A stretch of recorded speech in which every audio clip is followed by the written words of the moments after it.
राम जय जय राम, श्री राम जय जय राम, श्री राम जय जय राम, श्री राम जय जय राम, श्री राम जय जय राम, श्री राम जय जय राम, श्री राम जय जय राम, श्री राम जय जय राम, श्री राम जय जय राम, श्री राम जय जय राम, श्री राम जय जय राम, श्री राम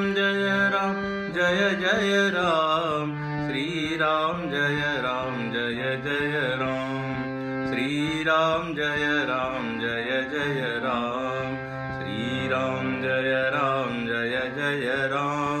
श्री राम जय जय राम, श्री राम जय जय राम, श्री राम जय जय राम, श्री राम जय जय राम, श्री राम जय जय राम, जय जय राम, जय श्री राम, श्री राम जय जय राम, श्री राम जय जय राम, श्री राम जय जय राम, श्री राम जय जय राम, श्री राम जय जय राम, श्री राम जय जय राम, जय जय राम, जय श्री सियावर रामचंद्र की जय, पवन सुत हनुमान की जय, श्री सद्गुरुनाथ महाराज की जय, उमापति महादेव की जय, बोलो भाई सब संतन की जय। अयोध्या में सभी लोग राज्याभिषेक की तैयारी कर रहे हैं। वशिष्ठ जी प्रभु रामचंद्र जी के पास जाते हैं और उनको यह सूचना देते हैं, उनको ये खुशखबरी देते हैं कि अब आपका राज्याभिषेक होने वाला है, तो आप एक रात्रि में संयमित जीवन जिए। उसके जो कुछ नियम है वो सब उन्होंने बताए। लेकिन राम जी की रिएक्शन आप देखिए, राम जी की प्रतिक्रिया। वो कहने लगे, विमल वंश यह अनुचित एकु।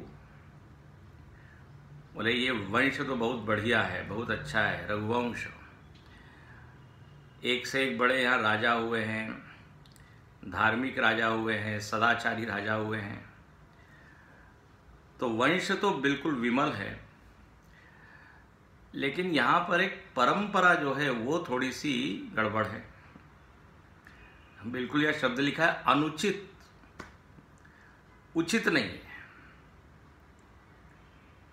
बोले क्या क्या अनुचित है, क्या चीज राइट नहीं है, सही नहीं है?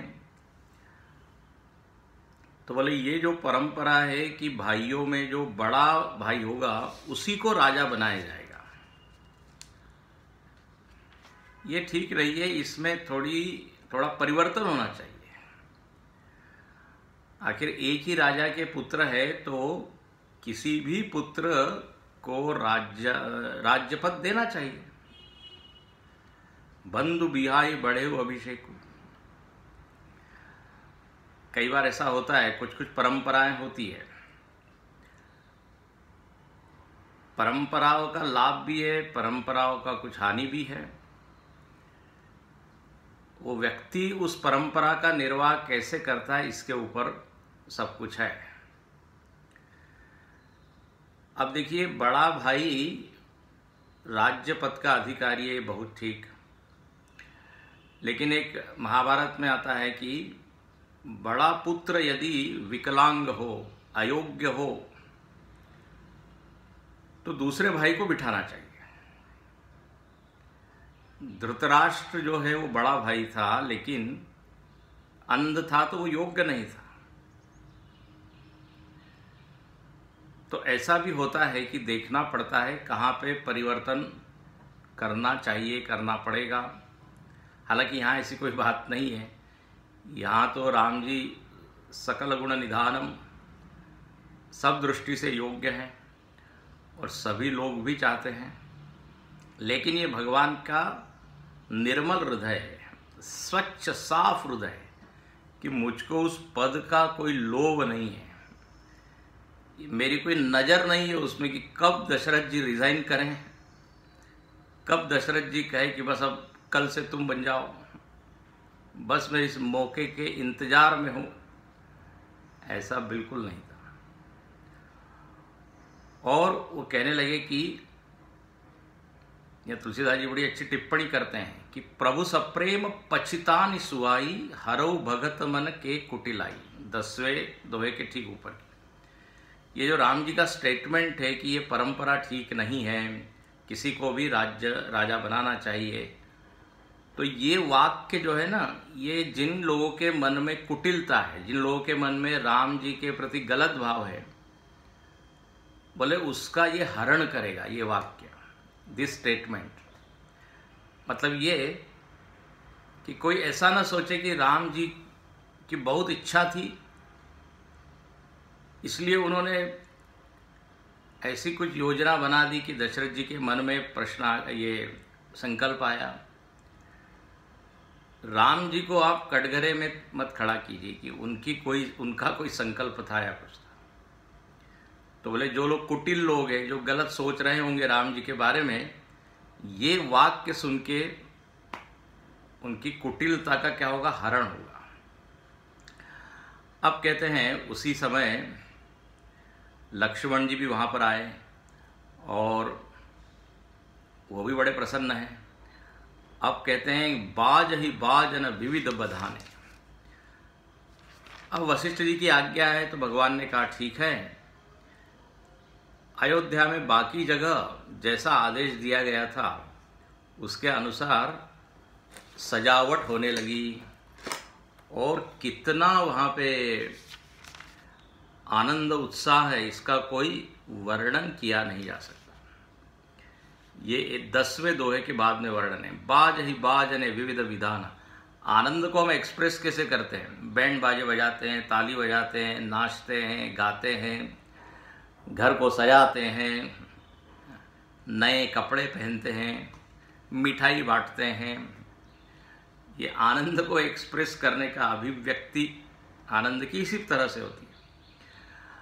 अच्छा, वहाँ पे सब लोग ये भी एक मन में सोच रहे हैं कि भरत जी आ जाए तो बहुत ही अच्छा। भरत जी उस समय ननिहाल में थे। भरत आगमन सकल मनावही, आव बेगी नयन फल पावही। वो भी यदि आ जाए इस अवसर पे तो बहुत बढ़िया। अब कहते हैं सब लोग तो उत्साह में हैं और सब लोग के मन में ये आ रहा है कि हमारा जो संकल्प है, हमारी जो अभिलाषा है, इच्छा है, वो पूरी होने वाली है। पूरे अयोध्या के लोगों की इच्छा थी, वही इच्छा अयोध्या के जो राजा हैं दशरथ जी, उनके हृदय में संक्रमित हुई, ट्रांसफर हो गई और इसलिए उनके मन में ये संकल्प आया। अब लेकिन क्या हुआ, अब यहाँ पे इस रामायण में मोड़ आता है। अभी तक सारी चीज बिल्कुल सुंदर चल रही है, वातावरण एकदम आनंद का है, लेकिन अब एक ऐसा मोड़ है जिसमें वातावरण को पूरा बदल के रख दिया। अब आप देखिए 10 नंबर के बाद 5वीं चौपाई, इसको पहले पढ़ते हैं फिर बताते हैं। कनक सिंहासन सिय समेता, बैठे राम होई चित चेता।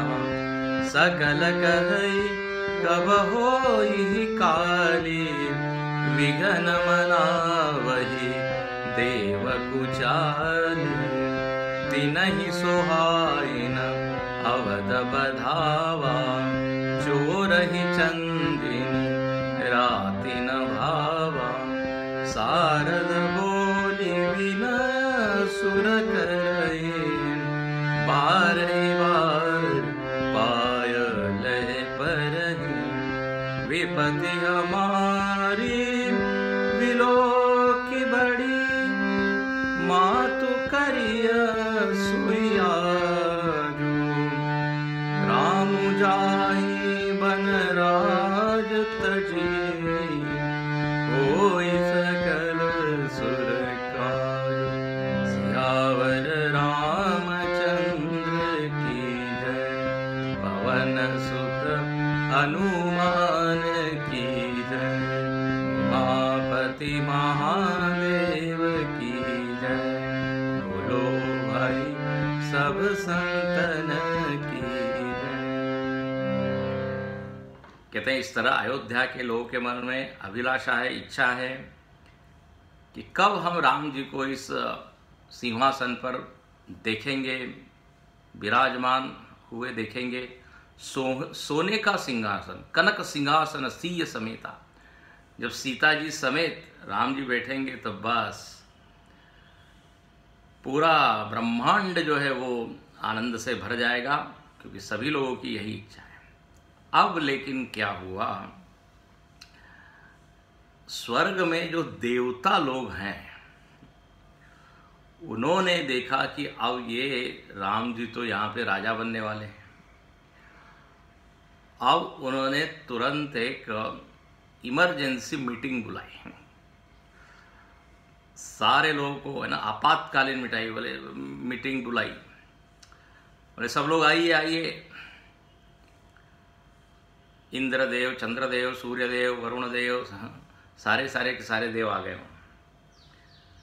और सारे देवताओं को बिल्कुल ये अच्छा नहीं लग रहा है कि अयोध्या में बैंड बाजे बज रहे हैं, राज्याभिषेक की तैयारी हो रही है।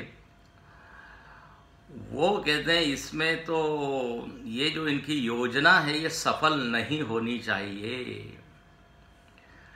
यहाँ बड़ा एक अच्छी उपमा दी है कि ये अयोध्या का जो सुंदर वातावरण है, आनंद का वातावरण है, बिल्कुल उनको अच्छा नहीं लग रहा है। जैसे चोर ही चंदिनी रात इन भावा, जैसे चोर को जो है वो चांदनी रात अच्छी नहीं लगती, जहाँ लाइट हो, प्रकाश हो, बिल्कुल अच्छा नहीं लगता। ऐसा ही यहाँ पर है, यहाँ आनंद है लेकिन ये सब बड़े चिंतित हैं।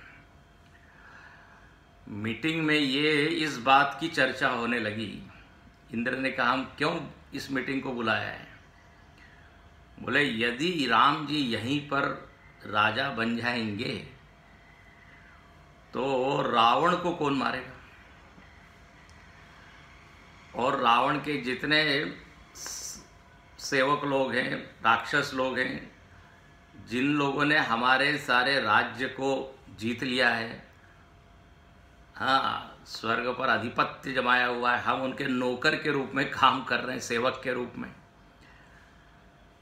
जब तक वो रावण मरेगा नहीं, हमको अपना राज्य मिलेगा नहीं, हमको अपना पद मिलेगा नहीं, हमको हमारा सुख मिलेगा नहीं। तो अब ये एक संकट आया है अपने ऊपर, क्या किया जाए? लोग देवता आपस में चर्चा करते हैं, अब इसका उपाय क्या है? तो किसी ने कहा कि सरस्वती जी इसमें काम कर सकती है। सारद बोली विनय सुर करे। सरस्वती जी जो है वो बुद्धि की देवी है, वाणी की भी देवी है। बोले ये काम वो कर सकती है, किसी की बुद्धि बिगाड़ दे तो ये सारी योजना जो है वो विफल हो जाए। तो कहा कि हाँ ये तो बढ़िया बात है, ये हो सकता है। सरस्वती जी को बुलाया गया और सब लोग उनके बिल्कुल चरण में साष्टांग दंडवत करते हैं। हाँ, यहाँ लिखते हैं बार ही बार पायले पर, बार बार पैर पकड़ते हैं, please please help us, help us. देखो जब व्यक्ति को अपना काम बनाना होता है तो व्यक्ति बहुत विनम्र हो जाता है ना? जो भी सामने वाला कहे करने के लिए तैयार हो जाता है। दूसरी बात, स्तुति करने लगते हैं। बॉस की एक दिन एक व्यक्ति स्तुति कर रहा है, बोले क्या छुट्टी चाहिए क्या? इतना तो कभी तुमने स्तुति की नहीं। तो बच्चे लोग भी माता पिता को बड़ा खुश करके रखते हैं कि उनको कुछ काम करवाना है, काम निकालना है। तो यहाँ पे भी सरस्वती जी के चरण बार बार पकड़ रहे हैं, और सरस्वती जी ने कहा क्या बात है, क्या कुछ विशेष आज आयोजन है क्या? वो देवता लोग कहने लगे, विपत्ति हमारी बिलो की बड़ी, माँ तू करिए सो आजू। 11वें नंबर पे हमारे ऊपर बहुत बड़ी विपत्ति आई है, संकट आया है। माता जी ने कहा यहाँ तो सब ठीक ठाक है, सब बढ़िया वातावरण है, कहाँ न कुछ भूकंप आया, न कोई बारिश हुई, न कुछ अकाल पड़ा, न कुछ हुआ, काहे की विपत्ति? तब देवताओं ने सारी चीज बताई कि यदि देखिए राम जी इस सिंहासन पर बैठ जाएंगे तो हम लोगों का तो काम होगा नहीं। तब तो रावण और खुश हो जाएगा कि बस अब क्या है, अब राम जी तो राजपाट में बिजी हो जाएंगे, अपनी प्रजा का देखभाल करेंगे, वो कहाँ हमको मारेंगे। तो सारे देवता लोग योजना बताते हैं सरस्वती को कि आप कुछ ऐसा कीजिए, राम जाहि बन राजु तजी। ध्यान से सुनना, 11 नंबर 2 में आपको ऐसा कुछ करना है कि राम जी वन में चले जाएं, पहली बात, राज्य छोड़ दे, और बस देवताओं का जो काम है वो सब कर दे। मतलब वन में जितने राक्षस लोग हैं रावण के, उनको वो मारे। जब उनको मारेंगे तो रावण को गुस्सा आएगा, वो भी आएगा लड़ने को, फिर राम जी तो सर्वशक्तिमान है ही, वो फिर मार देंगे और फिर हमको अपना राज्य फिर मिल जाएगा। ये सारा प्लानिंग जो है इंद्रादि देवताओं ने बताया। अब वो सरस्वती जी सुन के सिर पकड़ के बैठ गई। यहाँ लिखते हैं, बोले इस काम के लिए तुमने बुलाया है? पछता नहीं, उनको पश्चाताप होने लगा, खड़ी खड़ी पछता रही, बोले हाय हाय। बताइए, ये विघ्न संतोषी इसको कहते हैं। कोई कोई लोगों को विघ्न पैदा करने में ही आनंद मिलता है, दूसरे को दुख देने में सुख मिलता है। ये बिल्कुल आसुरी गुण है। देख देव पुनि कहई निहोरी। वो जब देखती है देवताओं को, देवता बिल्कुल बिना शर्म के, महाराज नहीं आप कीजिए, आप कीजिए। सरस्वती जी कहने लगे कि इसमें तो हमको सब लोग दोष देंगे। हाँ, ये तो जब सब लोगों को मालूम पड़ेगा ये हमारी करतूत है, तो फिर हमारी कुछ इज्जत रहेगी क्या, मान सम्मान रहेगा क्या? और बताइए, राम जी को वन में भेजोगे तो राम जी कितना गुस्सा करेंगे? हाँ, कितने नाराज होंगे वो। और भगवान यदि गुस्सा करे तब तो महाराज, तो ये देवता लोग समझाते हैं, बोले ऐसा है माता जी, आपको कोई दोष नहीं देगा, राम जी तो बिल्कुल दोष नहीं देंगे। क्यों? बोले विस्मय हर्ष रहित रघुराव। 11वें के बाद तीसरी चौपाई, बोले राम जी तो हर्ष विषाद से परे हैं। यो न रिष्यति न द्वेष्टि न शोचति न कांक्षति शुभाशुभ परित्यागी। अब उनके भक्तों में ये लक्षण है तो उनमें तो ये सब लक्षण है ही, तो वो तो द्वंद्वों से परे हैं। आप अब राम जी की तो बिल्कुल चिंता मत कीजिए कि गुस्सा होकर कुछ शाप इत्यादि देंगे। सरस्वती जी कहने लगी कि ठीक है, राम जी समभाव में रहते हैं, समत्वम योग उच्चते, वो उस योग में रहते हैं, लेकिन ये अयोध्या के लोग गिन गिन के हमको शाप देंगे, उनके ऊपर ये दुख का पहाड़ टूट जाएगा। उनके जो दुख है, और दुख में जो चीजें निकलती है ना, शाप या हिंदी में कहते बद दुआएं, और इसका ये हो जाए, उसका वो हो जाए, नुकसान हो जाए, इस तरह से निकलता है। जब मन प्रसन्न होता है तो आशीर्वाद, शुभेच्छा, शुभकामना। But you see when the situation is just opposite, कोई नुकसान कर रहा है किसी का, तो सामने वाले के मन में क्या आता है, इसका भी नुकसान हो जाए। तो ये सारे के सारे अयोध्यावासी तो मेरे पे बड़े गुस्सा होंगे, नाराज होंगे, क्या क्या कहेंगे। तो देवता लोग कहते हैं ऐसा है, जीव कर्म बस सुख दुख भागी। या अयोध्या के लोग यदि दुखी होंगे तो आप तो कर्म का नियम जानती है, सबको अपने अपने प्रारब्ध के अनुसार दुख मिलता है। तो अब ये उनका क्या है, प्रारब्ध है, अपने ऊपर क्यों दोष ले रहे। हर व्यक्ति अपने सुख दुख का जो सुख दुख को भोगता है उसमें उसी के कर्म जो है वो जिम्मेदार होते हैं। इस तरह देखिए कर्म का दर्शन, कर्म मीमांसा पढ़ाने लगे देवता। अब यदि देवताओं को कर्म की थ्योरी पे इतना ही विश्वास होता तो वो योजना क्यों बनाते हैं, छोड़ देना चाहिए, देखते क्या होता है। कई बार क्या होता है, हम अपने स्वार्थ को फिलॉसॉफी का क्या एक चादर ओढ़ा के उसमें पेश करते हैं। इसके ऊपर फिर मैं आपको बताऊंगा आगे। अब देखिए ये जो सारा प्रकरण है ये क्या है, इस पर जरा विचार कीजिए। अयोध्या के लोगों की योजना है या संकल्प है, इसको आप कह सकते हैं समष्टि संकल्प। अयोध्या एक समष्टि है, एक राज्य है, और वो जो संकल्प है वही संकल्प मानो कि दशरथ जी के हृदय में डाल दिया गया। जैसे होता है ना, सारे देश के लोगों की कुछ इच्छा है तो वही फिर जो मुख्य होता है, प्रधानमंत्री कहिए, मुख्यमंत्री, वो फिर घोषणा कर देता है कि सब लोगों की इच्छा है। तो ये है व्यक्तिगत योजना या व्यक्तिगत संकल्प से अधिक पावरफुल समष्टि की योजना या संकल्प होता है। और फिर व्यष्टि का संकल्प जो है वो छोड़ना पड़ता है। जिसे आप देखते हैं शहर में क्या होता है, नवीनीकरण या विकास होता है। तो अब गली मोहल्ले में जो पार्क बना है, बोले अब इसको तोड़ना पड़ेगा, यहाँ पे रास्ता बनेगा।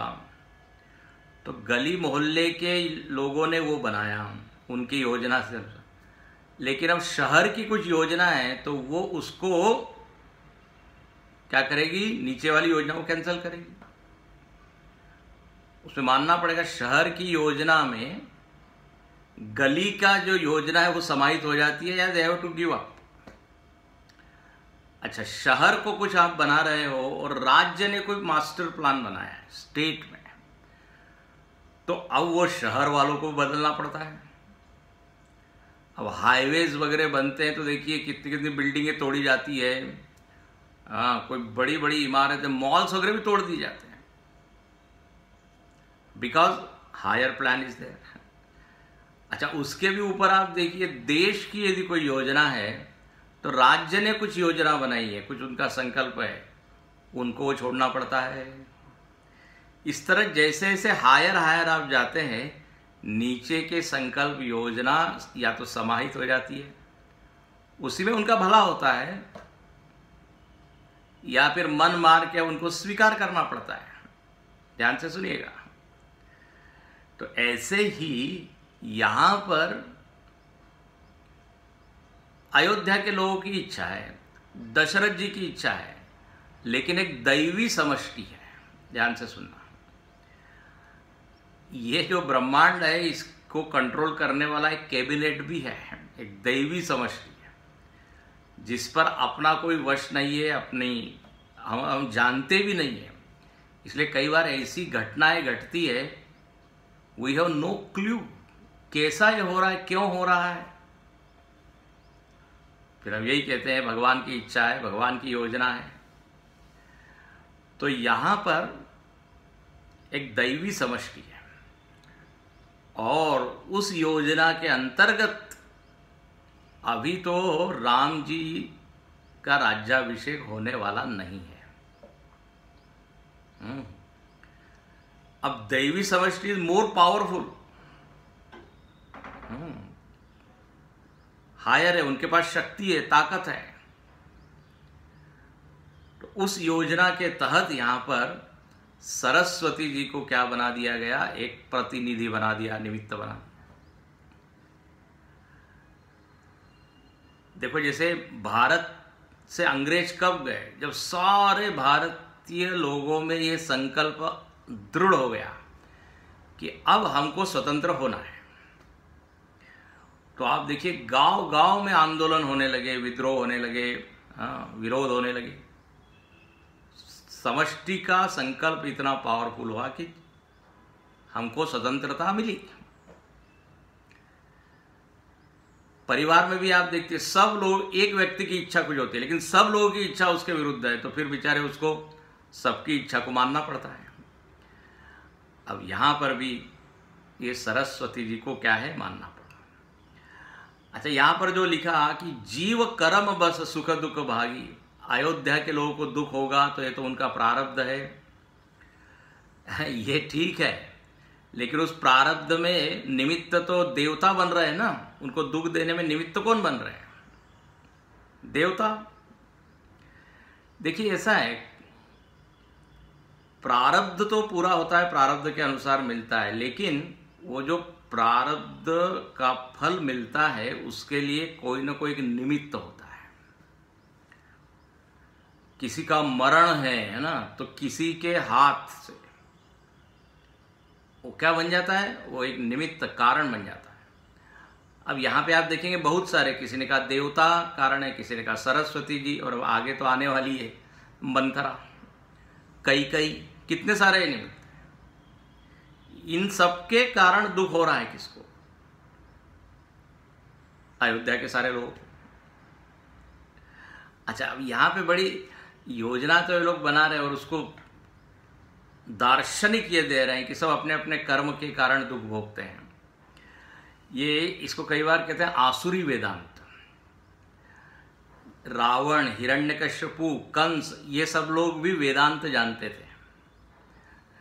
मालूम है जब वसुदेव जी के 6 पुत्रों को मार दिया गया और उसके बाद फिर देवी वहां प्रकट हुई है, कंस क्या कहता है वहां पे, बिल्कुल यही बात कहता है कि ये सब मरे हैं बच्चे, ये सब क्या है, आपका प्रारब्ध है। अरे भाई प्रारब्ध है, लेकिन तुम इतने बड़े हत्यारे बने ना, तुम निमित्त बने, उसका कोई दुख नहीं है। तो अपनी उस बात को क्या सपोर्ट करने के लिए प्रारब्ध का लोग क्या लेते सहारा। रावण ने भी क्या कहा, अनेक राक्षसों की सारी पत्नियां विधवा हो गई, सब रो रही है, चिल्ला रही, बोले तुम्हारे कारण हुआ, तुम्हारे कारण हुआ।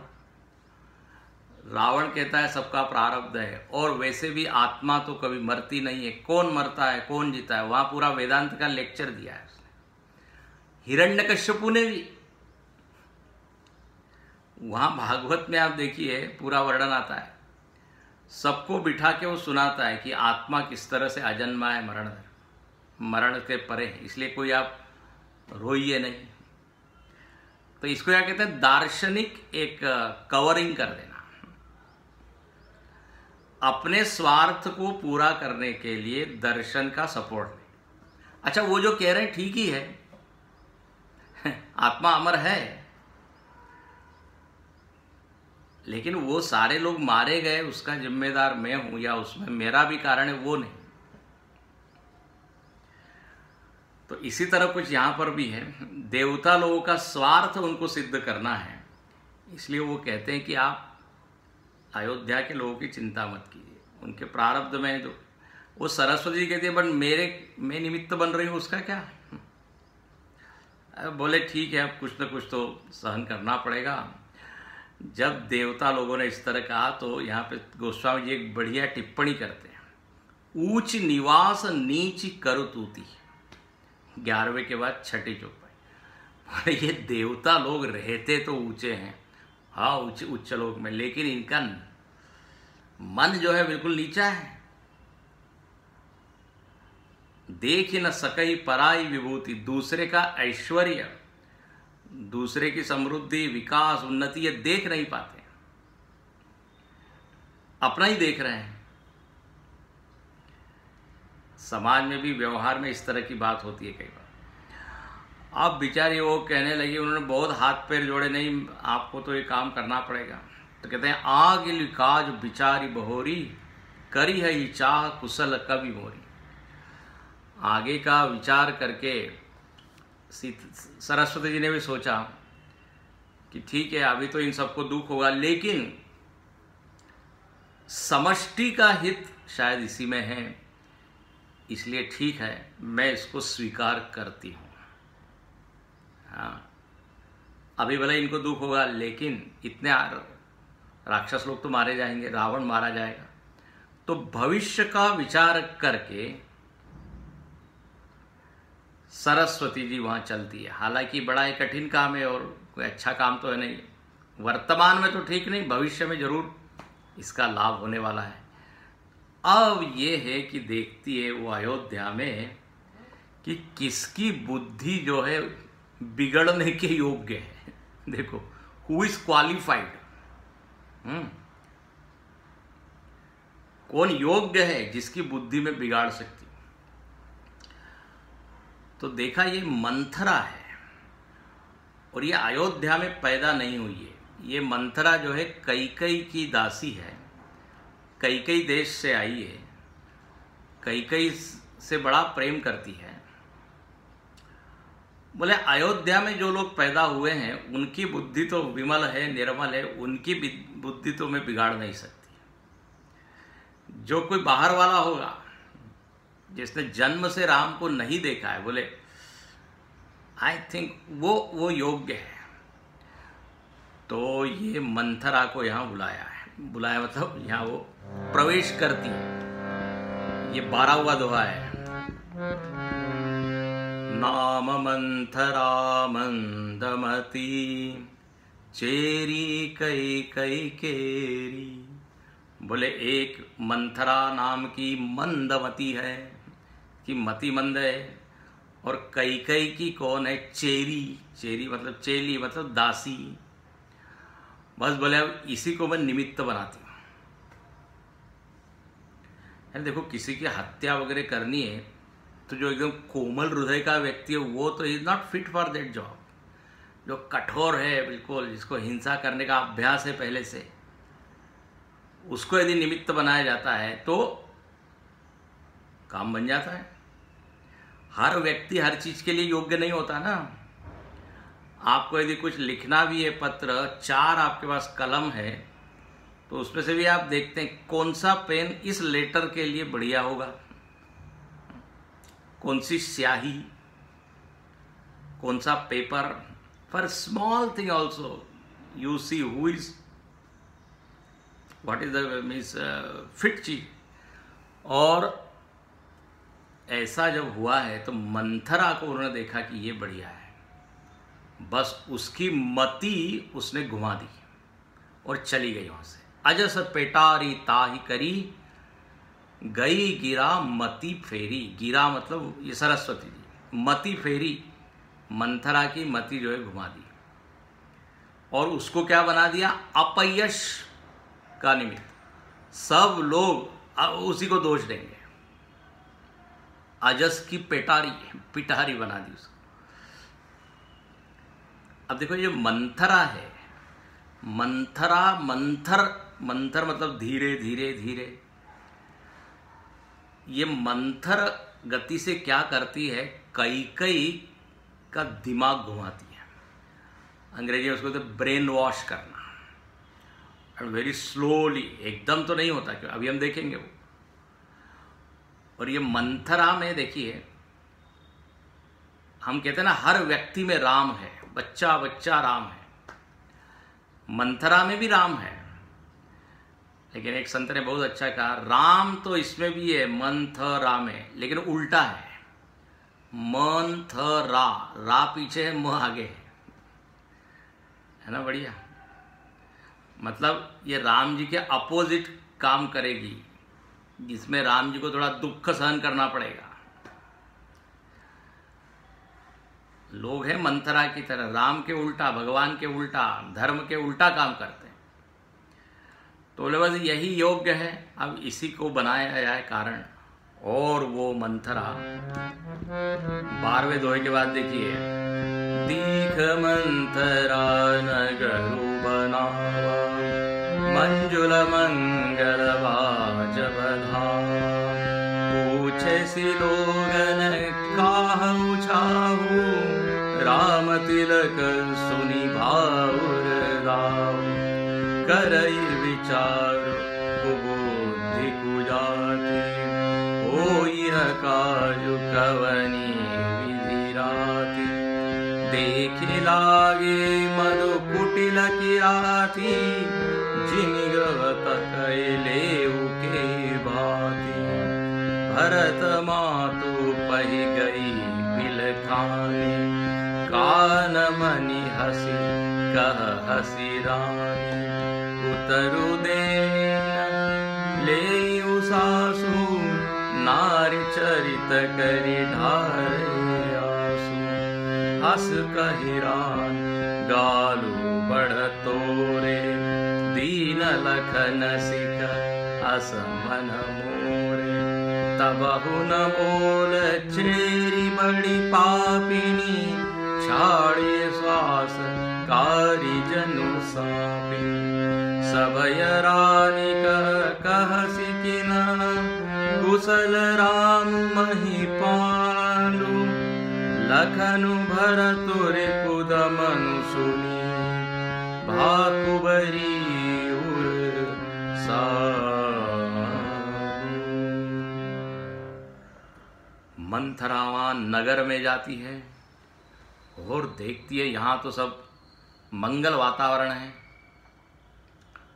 पूछती है, वो पूछे से लोग बोले क्या है आज, बड़ा उत्साह है, सब लोग बड़े आनंद के वातावरण में गान कर रहे हैं, सबके चेहरे पे बड़ी मुस्कान है, क्या बात है। तो लोग कहते हैं अरे तुमको मालूम नहीं, बड़े खुशी से कहते हैं गुड न्यूज़, इससे बढ़िया खबर क्या हो सकती है, राम तिलक, राम जी का राज तिलक होने वाला है। अब लोगों ने एक्सपेक्ट किया था, अपेक्षा की थी कि मंथरा एकदम बड़ी खुश होगी, नाचने लगेगी, बोले वाह वाह, लेकिन हुआ उल्टा।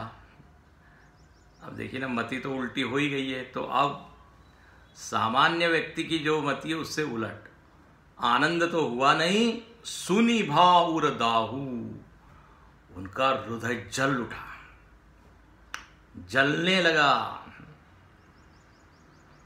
दुख हुआ, क्रोध आया। और ये दासी जो है, यहाँ पे गोस्वामी जी एक के बाद एक खूब विशेषण यहाँ देते हैं, बोले ये कुबुद्धि है, कुजाति है, दुर्बुद्धि है। ये दुर्बुद्धि दासी क्या करने लगी, विचार करने लगी। क्या विचार करती है, विचार तो सब लोग करते हैं, लेकिन जरूरी नहीं है विचार की दिशा सही हो। इसलिए what to think and how to think, ये भी सोचना चाहिए। अब ये विचार करती है, क्या है विचार, होई अकाजु कवन विधि राती, बोले इस कार्य में विघ्न डालना चाहिए, ये कार्य सफल नहीं होना चाहिए। और अभी यहां मेरे पास केवल एक रात है, विधि राती, रात में ही बिगड़ जाए तो बहुत बढ़िया, क्योंकि फिर बाद में तो हम कुछ नहीं कर सकते। अब जो है वो विचार करने लगी। जैसे यहाँ वर्णन करते हैं, कोई जंगल में भीलनी रहती है और वो शहद का छत्ता देखती है, तो वो विचार करती किस तरह से, हाँ ये मधुमक्खियों को मार के मैं क्या ले लूँ, शहद ले, मतलब देखो सबको मारने के लिए वो घात लगा के बैठती है कि कब उन सबको मार के शहद लिया जाए। इसी तरह ये विचार करती है कैसे ये जो कार्य है इसको असिद्ध किया जाए, असफल किया जाए, इसमें विघ्न लाए, तुरंत उसके मन में विचार आता है, बोले कैकेयी के पास जाना चाहिए। कैकेयी उसकी प्रिय है, तो बचपन से उसके साथ में रही हुई है। तो भरत मात पही गई बिल खानी, ऐसे रोती हुई सूरत लेके हाँ भरत जी के माता जी के पास गए और ऐसा बिल्कुल मूड जैसे गए, खराब मूड हो, डाउन, कोई जैसे डिप्रेशन में हो, विषादग्रस्त हो, जैसे कोई बहुत बड़ा संकट आया हो, तो ऐसे उस चेहरे पर ऐसे भाव लेकर वो गई कैकेयी के पास। कैकेयी पूछती है, बोले क्या बात है, तुम हमेशा तो बड़ी मूड में रहती हो, बड़ी खुश रहती हो, ऐसे अनमनी क्यों है? Something is not right, I think कुछ ठीक नहीं है, क्या हो गया है? अच्छा, कैकेयी तो बड़े नॉर्मल सामान्य भाव से पूछती, और वो कहती है, जब ये पूछा ना कैकेयी ने, तो थोड़े और दो चार क्या आंसू के बूंद उसने अपने आंखों में से टपका दिए। नारी चरित्र करी ढारी आंसू, ये नारी चरित्र है। स्त्रियों के पास एक बहुत बड़ा हथियार है, बहुत बड़ा पावर है, वाटर पावर। वो आंसू से बहुत काम हो जाते हैं। तो अब जो है वो आंसू गिराने लगी। कैकेयी मुस्कुराती, अरे बोले क्या हो गया रोने को, तू तो काफी बढ़ चढ़ के बोलने वाली है। हाँ, गाल बढ़ाई तू बड़ी गाल बजाने वाली है, आज ऐसी मौन क्या है, ऐसी खोई खोई सी क्या है? अच्छा, और कैकेयी क्या बोलती है, बोले जरूर कुछ लक्ष्मण जी ने कुछ तुमको बोला होगा, शत्रुघ्न जी ने कुछ बोला होगा। मतलब ये लक्ष्मण जी शत्रुघ्न जी कुछ जरूर इनको बोलते रहते होंगे। कई बार होता है ना, घर के लोगों को कुछ बोल देते हैं, बच्चे लोग या और कोई मेंबर, तो गुस्सा हो जाते, बोले कुछ किसी ने बोल दिया क्या तुमको, कोई पनिशमेंट दिया है, दंड दिया है क्या? कुछ बोलती नहीं है, एकदम नहीं बोलती, बड़ी, मैंने कहा ना, मंथर गति से धीरे धीरे वातावरण निर्मित कर रही हो। और ऐसी लंबी सांस छोड़ने लगी। पहले तो चेहरा बनाया रोता हुआ, फिर आंसू, अब जो है नागिन जैसे फुफकारती, इस तरह से लंबी लंबी सा। और यह वर्णन है, सब रानी कह सिकी न कुशल राम महिपा। रानी एकदम कैकेयी को थोड़ा अब जरा लगने लगा कुछ गड़बड़ है, सीरियस मामला है। बोले सब राम जी वगैरह ठीक तो है ना, राम लक्ष्मण भरत शत्रुघ्न सब लोग आनंद मंगल है, कुछ किसी कुछ बुरी खबर तो नहीं तुमने सुनी है? आखिर ऐसा क्यों हो रहा है? सब लोग कुशल से हैं? मंथरा कहने लगी, तुम्हारे दोनों प्रश्नों का उत्तर मैं देती हूँ। को किसी ने मुझको दंड नहीं दिया है, किसी ने कुछ बुरा भला नहीं किया है। अरे मेरा यहाँ कौन है? और कहने लगी कि अब राम जी के अलावा यहाँ किसका कुशल है? देखो धीरे धीरे ब्रेन वॉश करना शुरू करती है। राम जी को छोड़ के अब किसी का यहाँ कुशल नहीं है। बोले क्या हो गया? बोले देखो देखो कौशल्या को देखो, आप कौशल्या कितनी खुश है, उनका हृदय तो जो है बिल्कुल गर्व से समाता नहीं है, उनको बहुत आज खुश है वो। बोले क्या क्या हो गया? अभी एकदम सीधा नहीं बोलती वो, मंथरा बोलती है देखो तुम्हारा पुत्र जो है भरत, वो तो अपने ननिहाल में गया हुआ है और तुम तो बिल्कुल कुछ जानती ही नहीं हो क्या चल रहा है। तुमको तो बस एक ही प्रिय है, क्या नींद प्रिय है, सोती रहती हो। और तुमको लगता है कि दशरथ जी तुमसे बहुत प्यार करते हैं। अरे लेकिन तुमको मालूम नहीं है, बड़ी राजनीति हो रही है, कपट हो रहा है, तुमको कुछ भी खबर ही नहीं है। जब इस तरह बोलने लगी तो वो जो कैकेयी ने डांट दिया, बोले क्या बोल रही है, चुप रहो। घर फोड़ी, घर फोड़ी यानी घर को फोड़ने वाली हो तो कुछ नहीं हुआ है, क्या हो रहा है, मुझको कुछ खबर नहीं है। फिर कभी ऐसा कुछ कहा तो तुम्हारी जीभ में निकाल दूंगी। कैकेयी देखो यहां पे एकदम उसको चुप करा देती, कुछ चुप रहो। अच्छा यही चुप हो जा, मतलब मंथरा को चुप कर देती और बोलने नहीं देती, तब तो सब बात समझ जाती। लेकिन हुआ क्या, उसके मन में फिर भी थोड़ा तो है, बोले कुछ तो हुआ ही है, तो एकदम चुप नहीं करती। फिर कहती है क्या क्या है हुआ है, प्रिय वादिनी सिख दीन हो तो ही, तुझ पर कभी स्वप्न में भी हमने क्रोध नहीं किया है, तुम्हारा मन ऐसा क्यों कह रहा है कि राम जी का ही कुशल है, बाकी सबका तो अकुशल है और कौशल्या जी बड़े गर्व में है। तो वो सुनाती है, क्या कहती है, राम तिलक जो साचहु काली, देव माग मन भावताली। बोले राम जी का तिलक होने वाला है, कुछ मालूम भी है तुमको, राजा बनने वाले हैं। कैकेयी ने ये सुना तो खुश हो गई, बोले वाह, इससे बढ़िया और खुश खबर क्या है, इसमें दुख मनाने की क्या बात है, इसमें तो पूरे ब्रह्मांड का मंगल है, सब लोगों का मंगल है, अयोध्या के लोगों का मंगल है। तो उल्टा ही है, जो खुश खबरी है उसमें तुम दुख मना रहे हो। कौशल्या सम सब महतारई, राम ही सहज सुभाय प्यारी। जितने प्रिय कौशल्या को राम जी प्रिय है, उतने ही प्रिय राम जी मुझको भी प्रिय। राम जी के लिए कौशल्या, कैकेयी, सुमित्रा सब समान है। तो जिसमें कौशल्या का हित है, मेरा भी हित है, और मेरे ऊपर तो राम जी का विशेष स्नेह है। देखो ध्यान से सुनना, कैकेयी कहती है, और मैंने ये परीक्षा करके देख ली है, मतलब कैकेयी के मन में भी कभी डाउट आया हो तो बोले मैंने परीक्षा करके देखी है, राम जी मुझको बहुत चाहते हैं, राम जी का प्यार मुझसे है और मैं भी उनको चाहती हूं, तो इसमें कोई षड्यंत्र या कोई कपट या कुछ नहीं है।